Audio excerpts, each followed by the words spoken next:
நல்ல குணமாகற வரைக்கும் பைக் எல்லாம் ஓட்ட வேணாங்க. எனக்கு தான் ஆபீஸ்ல கார் தர போறாங்கல்ல, அதுல தினமும் உங்களையும் பரத்தையும் டிராப் பண்ணிட்டு நான் ஆபீஸ்க்கு போறேன். திரும்பி வரும்போது அதே மாதிரி பிக்கப் பண்ணிக்கிறேன்.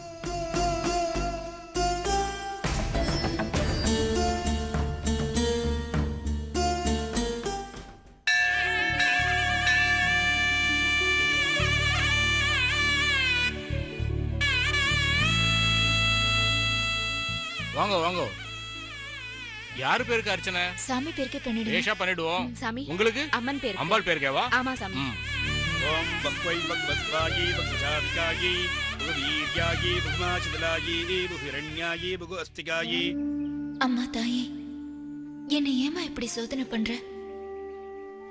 எந்த ஜென்மத்துல என்ன பாவம் பண்ணினோம்? எதுக்காக எனக்கு இவ்வளவு பெரிய தண்டனை கொடுத்திருக்க? அம்மா தாயேன்னு இந்த உலகமே உன்னை கும்பிட்டு வழிபட்டுட்டு இருக்க. அதுல நீ ரொம்ப சந்தோஷமா இருக்க. ஆனா உன்னை நம்பி வழிபட்ட எனக்கு ஏமா எனக்கு இந்த குறைய கொடுத்த? வானம்னா மழையை கொடுக்கணும், நிலம்னா விளைச்சல கொடுக்கணும், பொண்ணுன்னா தாயாகணும். இதுதானே இயற்கை. ஆனா என்னை இப்படி ரெக்கையே இல்லாத பறவையா படிச்சிட்டியே. இதுக்கு நீ என்ன பொண்ணா படிக்காமலே இருந்திருக்கலாமே. இத்தனை நாளும் நான் உன்னை உண்மையா வணங்கிட்டு வந்திருக்கேன். பிள்ளை வரும் கேட்டு நிறைய விரதமும் பூஜையும் பண்ணிருக்கேன். அதெல்லாம் எப்படி பொய் இல்லையோ அதே மாதிரி எனக்கு நீயும் உண்மையா நடந்துக்கோமா. இந்த உலகத்தையே மாத்தி வைக்கிற வல்லமை கொண்டவனே, எனக்கு எந்த குறை இருந்தாலும் நீக்கி எனக்கு குழந்தை வரத்து கொடுமா. நான் உன்னை நம்பிதான் இருக்கேன். என் வாழ்க்கையும் என்னையும் நீதாமா காப்பாத்தணும்.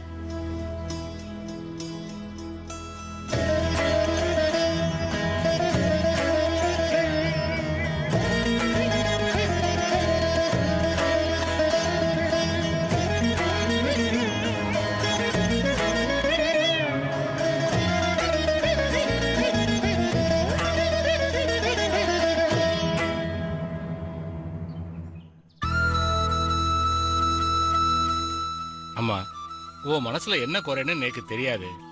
ஆனா அந்த குறைய இந்த அம்பாள் தீர்த்து வைப்பான்னு நேக்கு தெரியுமா. நம்பி வரவால அவ எப்பவுமே கைவிட மாட்டா. நம்பிக்கையோட இருமா. நீ கேட்ட வரத்தை கொடுப்பா. அவ்வளவு சக்தி வாய்ந்தவமா.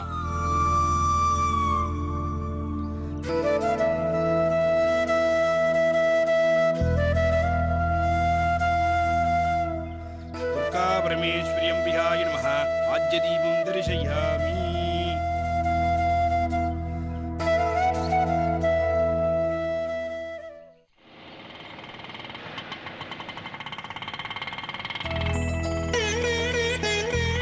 அண்ணா ஒரு நிமிஷம் நில்லுங்க.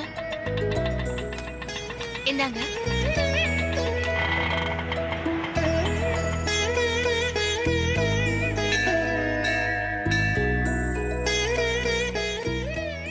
சந்தியா, நீ என்ன இங்க? கோயிலுக்கு வந்தியா? இல்லக்கா, வேற ஒரு வேலையா வந்தேன். இப்படி ஆட்டோல போகும்போது உன்னை பார்த்தேன், அதான் இறங்கி வந்துட்டேன். சரி வாக்கா, ஏதாவது ஹோட்டல்ல சாப்பிட்டுட்டே பேசலாம் வா. வணக்கம் டாக்டர். வணக்கங்க. வணக்கம். உட்காருங்க. உட்காருமா. பாத்து.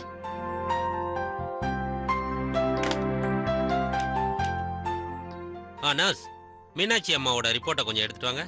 Okay doctor. இப்போ பேக் பெயின் ஏதாவது இருக்குதுங்களா? இல்ல டாக்டர், முன்ன மாதிரி பெருசா ஒன்னும் வலி இல்ல. நான் நல்லா தான் டாக்டர் இருக்கேன். என் பொண்ணு தான் ஒரு வேலையும் செய்ய விட மாட்டேங்கிறா. எப்ப பார்த்தாலும் என்ன ரெஸ்ட் எடுன்னே சொல்லிக்கிட்டு இருக்கா. வீட்டு வேலை எல்லாத்தையும் இவளே பாத்துக்கிறா. எனக்கு ரொம்ப கஷ்டமா இருக்கு டாக்டர். டாக்டர், என் அம்மா ரொம்ப நார்மலா தான் ஃபீல் பண்றாங்க. ஆனா எனக்கு தான் அவங்க வேலை செஞ்சா ஏதாவது ஆயிடுமோன்னு பயமா இருக்கு. அவங்க நார்மலா ஃபீல் பண்றது நல்லது தானே. ஸ்கேன் ரிப்போர்ட் வரட்டும், என்னன்னு பாத்துறலாம். Okay doctor.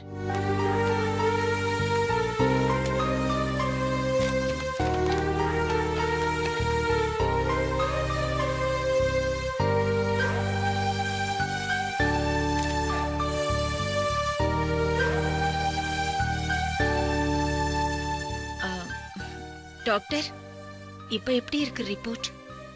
Nothing to worry, நல்ல இம்ப்ரூவ் ஆயிருக்கு. நீங்க கவலைப்பட தேவையில்லை. இப்ப சாப்பிடுற மாத்திரையே கண்டினியூ பண்ணட்டும். 10 நாள் கழிச்சு ஒரு ஸ்கேன் பண்ணி பார்த்துட்டு என்ன பொசிஷன் சொல்றேன். அது வரைக்கும் வேலை செய்யாம இருக்கிறது நல்லது. சரிங்க டாக்டர். பிசியோதெரபில என்ன சொன்னாங்களோ அதை ஃபாலோ பண்ண சொல்லுங்க போதும். மா, கேட்டியா டாக்டர் சொன்னது? நீ இன்னும் 10 நாளாவது கம்ப்ளீட்டா ரெஸ்ட் எடு, எந்த வீட்டு வேலையும் செய்யக்கூடாது. இன்னும் 10 நாளா டாக்டர்? இன்னும் 10 நாள் தானம்மா? சரிங்க டாக்டர். ஓகே. 10 நாள் கழிச்சு நாங்களே வந்து உங்களை Okay. பாக்குறோம். Thank you doctor. ம். மாமா வரேன் டாக்டர். வாங்கம்மா.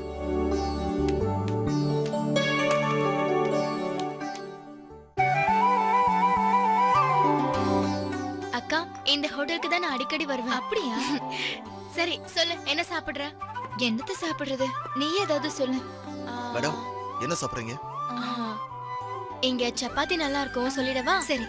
2 பிளேட் சப்பாத்தி எடுத்துட்டு வந்துருங்க. ஒன்னு இவங்களுக்கு, ஒன்னு எனக்கு. Okay okay. Okay madam. அப்புறம் என்ன விசேஷம்? கோவிலுக்குலாம் வந்திருக்க?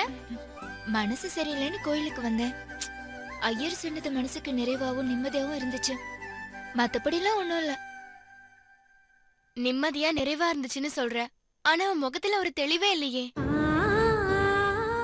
வீட்ல ஏதாவது பிரச்சனையா? எனக்கு இருக்கிற ஒரே பிரச்சனை குழந்தை இல்லாததுதான். என் மாமியாருக்கு என் மேல சந்தேகமே வந்துருச்சு.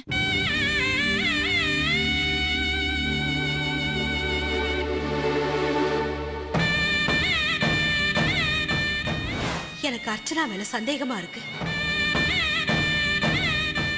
அவகிட்ட ஏதோ குறை இருக்கு. அதை எல்லார்கிட்டயும் மறைக்கிறான்னு மட்டும் தோணுது.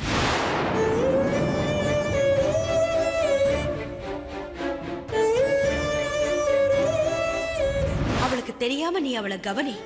அப்பதான் அந்த உண்மையை நம்ம கண்டுபிடிக்க முடியும். மா, என்ன விளையாடுறீங்களா? என் பொண்டாட்டி சந்தேகப்பட சொல்றியா? நீ என்ன வேணாலும் சொல்லு, நான் அதை கேட்க தயாரா இல்ல.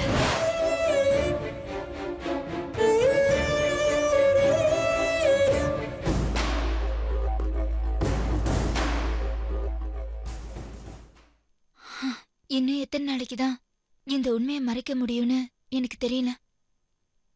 நீ ஒன்னும் கவலைப்படாதக்கா. அதான் ரமேஷ் மாமா இருக்காருல்ல, அவரே முழுசா உன்னை ஏத்துக்கிட்டதுக்கு அப்புறம் உன் மாமியாரை பத்தி நீ ஏன் கவலைப்படுற?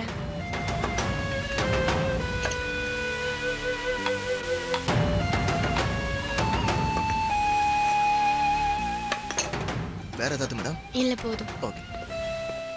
சொல்லுக்கா. இப்ப அவர் எனக்கு சாதகமா பேசுறாரு. ஆனா இதே மனநிலைமை அவருக்கு கடைசி வரைக்கும் இருக்கணுமே. கண்டிப்பா இருப்பாரு. ஏன்னா மாமா உன் மேல அவ்வளவு உயிரா இருக்காரு. அதனால நீ எதை பத்தியும் கவலைப்படாத. என்ன? அவர் என் மேல இவ்வளவு அன்பு வச்சிருக்கும் போது எனக்கு அதுவே குற்ற உணர்ச்சியா இருக்கு தெரியுமா? என்னால அவருக்கு ஒரு வாரிசை பெத்து கொடுக்க முடியாம போயிடுச்சுங்கிற வருத்தம் என்ன ரொம்ப ரணப்படுத்திக்கிட்டே இருக்கு. நான் அவர் மேல அன்பு வச்சிருக்கிறது உண்மைன்னா அத்தையோட எந்த முடிவுக்கும் நான் சம்மதிக்க வேண்டியிருக்கும். நீ என்ன லூசாக்கா? உன் வாழ்க்கைய நீயே கெடுத்துப்பியா? விட்டா நீயே ஒரு பொண்ணை பார்த்து மாமாக்கு கட்டி வச்சிருவ போல இருக்கு. அதுல என்ன தப்பு இருக்குன்னு தாண்டி எனக்கு தோணுது. என்னால எப்ப முடியாதுன்னு தெரிஞ்சு போச்சோ அப்ப அதுதானே செய்யணும். என்னோட சுயநலத்துக்காக அந்த குடும்பமே வாரிசு இல்லாம போகணுமா? அது எந்த விதத்துல நியாயம் சொல்லு? சரி, உன் வழிக்கே நான் வரேன். மாமாவுக்கு இந்த குறை இருந்து உன்னை வேறொரு கல்யாணம் பண்ணிக்க சொன்னா நீ செய்வியா? சி, வாயை மூடு. ஏன் இப்படி எல்லாம் அசிங்கமா பேசிட்டு இருக்க? வார்த்தையால சொன்னதே நீ இப்படி அசிங்கம்னு சொல்றியே. இதே விஷயத்த ஆம்பளைங்க செஞ்சா மட்டும் தப்பு இல்லையா? நீ ஒரு பொம்பளையா இருந்து ஏன் ஆம்பளைத்தனமா யோசிக்கிற? உன்ன மாதிரியானவங்களாலதான் இந்த ஆம்பளைங்க செய்யற தப்பு கூட சரியானதுன்னு இந்த உலகம் நினைக்குது. இந்த வகையில ரமேஷ் மாமாவை நான் குறை சொல்லல. அவரு கடைசி வரைக்கும் உன்னை கைவிட மாட்டாரு.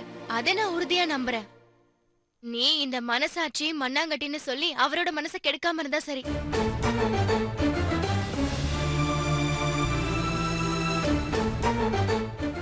என்னக்கா இன்னும் சாப்பிடவே இல்லையா? சாப்பிடுறேன். ஐயோ முதல்ல சாப்பிடு, நான் போய் கை கழுவிட்டு வரேன்.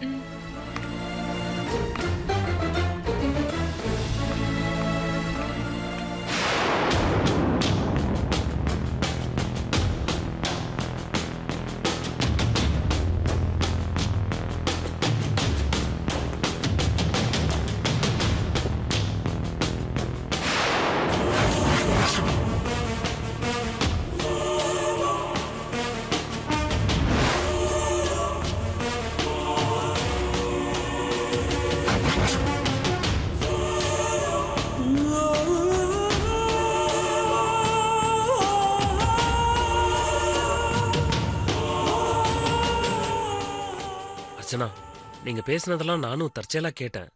நீங்க சொன்னதெல்லாம் உண்மையா? என்னால நம்பவே முடியலங்க. உங்களுக்கும் ரமேஷ்க்கும் எந்த குறையும் இல்லைன்னு அவன் சொன்னானே. அப்படின்னா ரமேஷ் என்கிட்ட சொன்னதெல்லாம் பொய்யா? ஆமாங்க, எனக்கு தான் குறை. ஆனா இந்த விஷயம் என் மாமியார் வீட்ல யாருக்குமே தெரியாது. யாருக்கும் தெரியக்கூடாதுன்னு அவர் சொல்லிட்டாரு. என் தங்கச்சி கிட்ட சொன்னதுக்கே ரொம்ப கோவப்பட்டாரு. இப்போ உங்களுக்கு தெரிஞ்சு போச்சு. தயவு செஞ்சு இந்த விஷயம் உங்களுக்கு தெரிஞ்சதா காட்டிக்காதீங்க.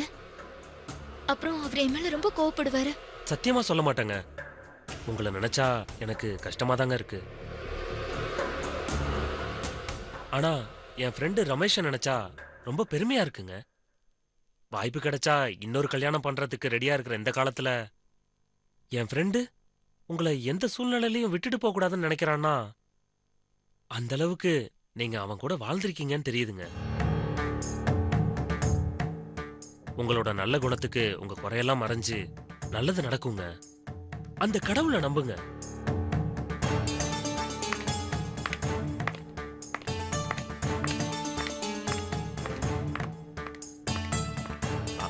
உங்க சிஸ்டர் வராங்க, நான் வரேங்க.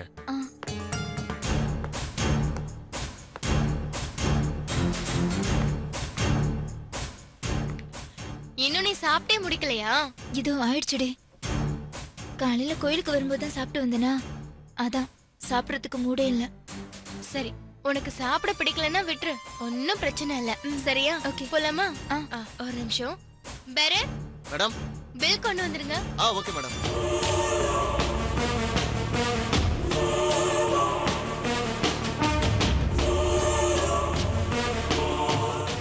Madam, bill.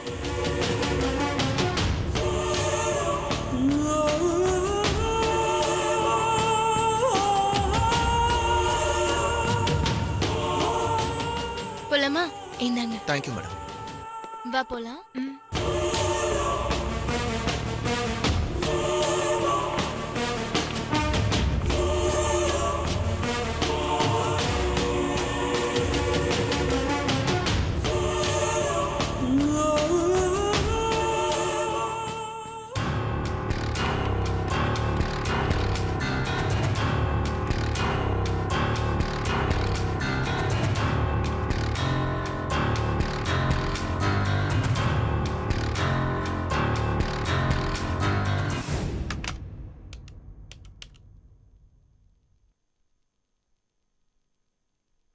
பிருந்தா, சொல்லுங்க சார். ஒரு நிமிஷம் உள்ளவா. Okay sir.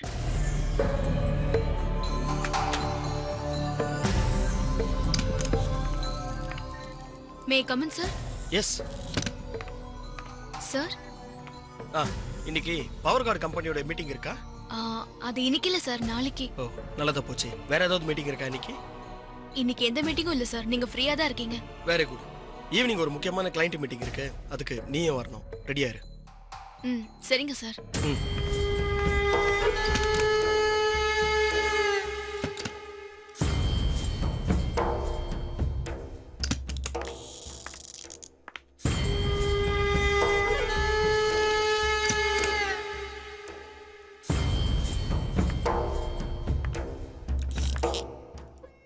ஹேய், என்ன இன்னைக்கு ரொம்ப அழகா இருக்க? Anything special?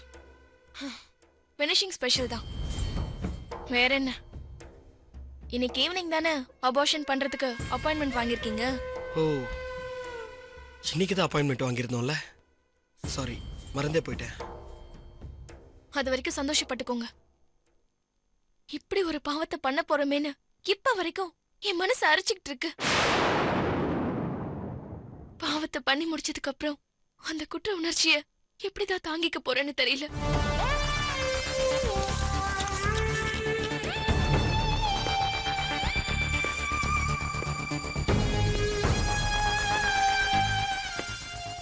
நீ சொல்றது என்னால புரிஞ்சுக்க முடியுது. உன் அளவுக்கு இல்லைனாலும் எனக்கும் வேதனையா தான் இருக்கு.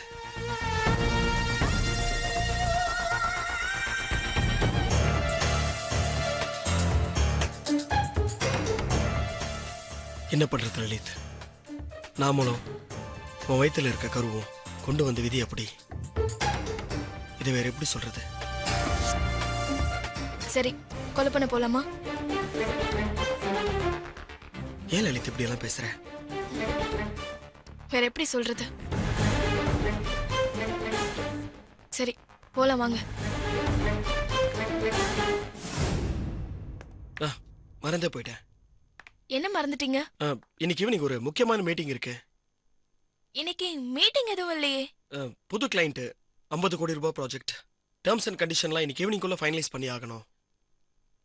இந்த கம்பெனியோட டீலை நம்ம சக்சஸ் பண்ணிட்டோம்னா நம்ம லெவலே வேற. இத்தனை வருஷமா பிசினஸ் பண்ணது பெருசு இல்ல. இந்த 50 கோடி தான் நம்ம அடுத்த லெவலுக்கு போறதுக்கான முதல் படி. இதை நம்ம மிஸ் பண்ணா இது வரைக்கும் பிசினஸ் பண்ணதுல எந்த அர்த்தமும் இல்ல. இப்போ என்ன பண்றது? நீங்க சொல்றத பார்த்தா இது முக்கியமான பிசினஸ் மாதிரி தான் தெரியுது. வேற என்ன பண்ண முடியும்? பிசினஸ பாப்போம். அபார்ஷனை இன்னொரு நாள் மாத்தி வச்சுக்கலாம். அதெல்லாம் முடியாது லலித். ஏன்னா அவங்க பெரிய டாக்டர்ல, அவங்க அப்பாயின்மெண்ட் கிடைக்கிறதே கஷ்டம். அதனால முழு பணத்தை கட்டினதுக்கு அப்புறம் தான் அவங்க கிட்ட இந்த அப்பாயின்மெண்ட்டே வாங்க முடிஞ்சது. அந்த ஹாஸ்பிட்டல் ரொம்ப சேஃப். வெளியே யாருக்கும் தெரியாது. இந்த டேட்டை மிஸ் பண்ணா அதுக்கப்புறம் பெரிய சிக்கல்ல மாட்டிப்போம். எப்படி மீட்டிங்கை தள்ளி போட முடியாதோ அதே மாதிரி தான் அபார்ஷன் டேட்டையும் தள்ளி போட முடியாது. இந்த அப்பாயின்மெண்ட் வாங்குறதுக்கு நான் எவ்வளவு சிரமப்பட்டேன்னு எனக்கு தான் தெரியும். இப்ப நான் என்ன பண்றதுன்னே தெரியல. இதுக்கு ஒரே வழிதான் இருக்கு. நீங்க மீட்டிங் போங்க, நான் ஹாஸ்பிட்டல் போறேன். இதை தவிர வேற எதுவும் செய்ய முடியாது. நீ சொல்றதெல்லாம் சரிதான். ஆனா உன்னை தனியா அனுப்புறதுல எனக்கு மனசே இல்லை. அதை பத்தி நீங்க கவலைப்படாதீங்க வினோத், நான் பாத்துக்கிறேன். புள்ளைய பெத்தெடுத்தா தானே துணை வேணும். வெட்டி போட எதுக்கு துணை? நீங்க மீட்டிங் போங்க.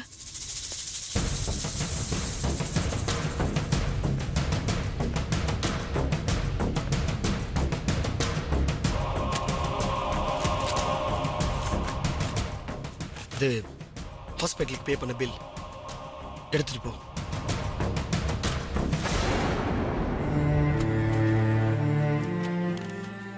லலித், நீ தைரியமா போ. நான் மீட்டிங் முடிச்சுட்டு எவ்வளவு சீக்கிரம் வர முடியுமோ அவ்வளவு சீக்கிரம் வரேன். அவசரப்பட்டு மீட்டிங்க சொதப்பிடாதீங்க.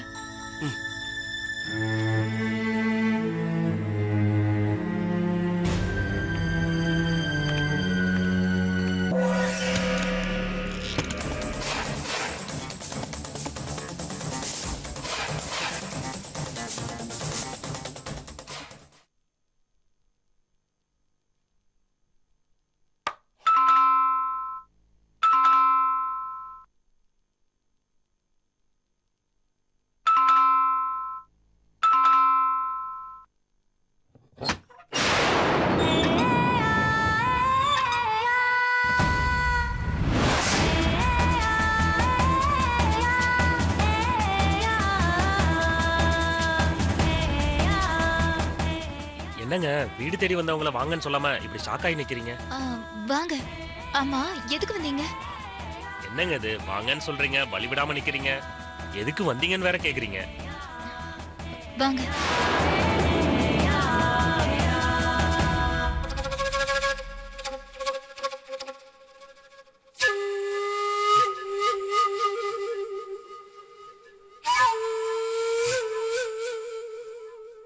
அது வீட்ல யாரும் இல்ல, அதனால தான் நான். ஓ, யாரும் இல்லையா? ரொம்ப நல்லாதான் போச்சு. என்ன சொல்றீங்க? ஐயோ பயப்படாதீங்க, நான் ரமேஷோட ஃப்ரெண்டுங்க. ஏதோ வேற ஆளை பார்த்து பயப்படுற மாதிரி பயப்படுறீங்களே. நான் சொல்ல வந்த விஷயத்த சொல்லிடுறேன். முதல்ல நீங்க என்ன நம்பணும். உங்களை பத்தின உண்மை எனக்கு தெரியுங்கிறத ரமேஷ் கிட்ட நான் எந்த காரணத்தை கொண்டு சொல்ல மாட்டேங்க. முதல்ல நீங்க ரிலாக்ஸா உட்காருங்க. உட்காருங்க சொல்றேன். உங்க குறைய பத்தி தெரிஞ்சதுல இருந்து எனக்கு மனசே சரியில்லைங்க. உங்களுக்கு எந்த ரூபத்திலயாவது உதவி பண்ணணும்னு நினைச்சேன். அப்பதான் வாழையடி சித்தரோட ஞாபகம் வந்துச்சு. சொன்னா நம்பிக்கை வராது, ஆனா நான் சொல்றது எல்லாமே சத்தியம், உண்மை.